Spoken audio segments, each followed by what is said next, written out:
Hello everyone, क्या आपको पता है कि हैलोजन डेरिवेटिव्स ये चैप्टर बोर्ड एग्जाम्स में कम से कम 7 से 8 मार्क्स से ले आता है। बट जनरली उसमें जो टाइप के क्वेश्चंस आते हैं हम उसी को पढ़ना भूल जाते हैं।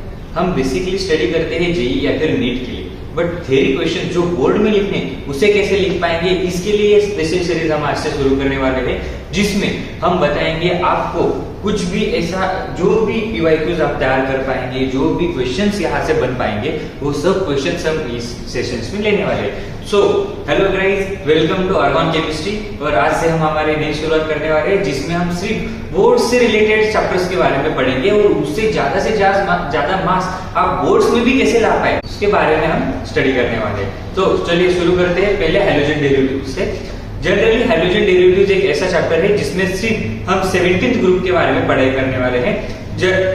उसमें क्लोरीन, ब्रोमीन और आयोडीन का इन्वॉल्वमेंट रहता है। जनरली ये जो टाइप के ग्रुप रहते हैं ये इलेक्ट्रोनेगेटिव टाइप के एलिमेंट्स रहते हैं उसमें, और जिस टाइप की इनकी प्रॉपर्टी रहती है तो मैक्सिमम इनका शेल जो है कम साइज का होता है, और जो भी इलेक्ट्रॉन्स या इनके नजदीक में आते हैं, जो भी इलेक्ट्रॉन्स इनके नजदीक के एटम्स में आना चाहते हैं, वो पूरा इलेक्ट्रॉन ही अपने आप में अपने ऑर्बिटल में खींच लेते हैं, क्योंकि इनकी इलेक्ट्रॉन नेगेटिविटी, न्यूक्लियर चार्ज होता है बहुत ही ज्यादा स्ट्रांगली अग्रेसिव होता है इलेक्ट्रॉन्स के लिए। इनको न्यूक्लियोफिलिक रिएक्शंस में ज्यादातर यूज किया जाता है, और वैसे ही हम इसे बहुत सारे रिएक्शंस में देखते हैं। मोस्ट प्रोबेबली हम इसमें SN1 SN2 type of reaction देखते हैं, जो कि बहुत बार क्वेश्चन में पूछा जाता है।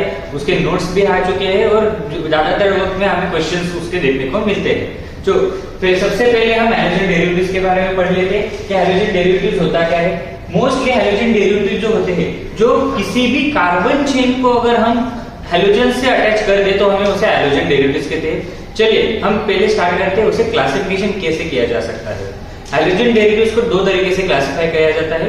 फर्स्ट ऑफ ऑल, जब हम हैलोजन डेरिवेटिव्स को क्लासिफाई करते हैं तो उसे हम एक कार्बन चेन के वे से भी उसको क्लासिफाई कर सकते हैं। किसी भी हाइड्रोकार्बन की चेन लीजिए, उसमें अगर हम अल्केन की तरह, अल्काइन की तरह और अल्किन्स की तरह अगर हमें उनको डिराइव करना और क्लासिफाई करना हो, तो हम उनके डबली बॉन्डेड, ट्रिपली बॉन्डेड या फिर उसको उसके टाइप्स ऑफ बॉन्ड के बेसिस पे हम उसे क्लासिफाई कर सकते हैं। सो फर्स्ट ऑफ ऑल हम उन्हें 4 ग्रुप्स में डिवाइड करते हैं। फर्स्ट है हैलो अल्केन्स, उसके बाद hello alkenes, hello alkynes and hello arenes. जो हैलो अल्केन्स होते हैं मोस्ट प्रोबेबली उनमें sp3 कार्बन्स पाए जाते हैं, जो कि जिसमें हैलोजन्स अटैच रहते हैं। उसके बाद जो हैलो अरीन्स है, या फिर बात करते हैं हैलो अल्किन्स के बारे में, तो हैलो अल्किन्स जो टाइप के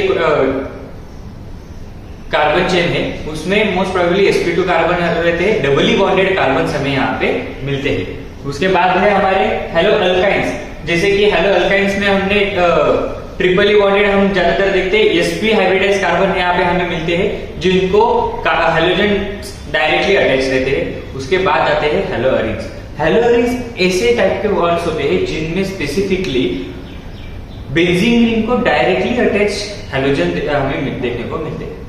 जिस तरह हमने इसे हैलो अरीन्स या फिर टाइप ऑफ हाइड्रोकार्बन्स के बेसिस पे क्लासिफाई किया है, उसी तरह से हम उसे डिराइव कर सकते हैं।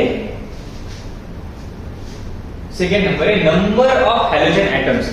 जैसे कि हमें पता है कि कार्बन की वैलेंसी 4 होती है, तो हम मैक्सिमम 4 हैलोजन्स उसमें लगा सकते हैं। फॉर एग्जांपल हमने कार्बन टेट्राक्लोरीन देख सकते हैं, जो कि या फिर क्लोरोफॉर्म ही उसका अच्छा एग्जांपल रह सकता है, जिसमें हम मैक्सिमम नंबर्स ऑफ हैलोजन्स एक ही कार्बन में अटैच देख पाते हैं। उसके बाद जो है तो हम देखते हैं पहले इसमें मोनो हैलोजन कंपाउंड्स, उसके बाद आएंगे डायहाइलोजन कंपाउंड्स, ट्राइहाइलोजन कंपाउंड्स या फिर टेट्राहाइलोजन कंपाउंड्स।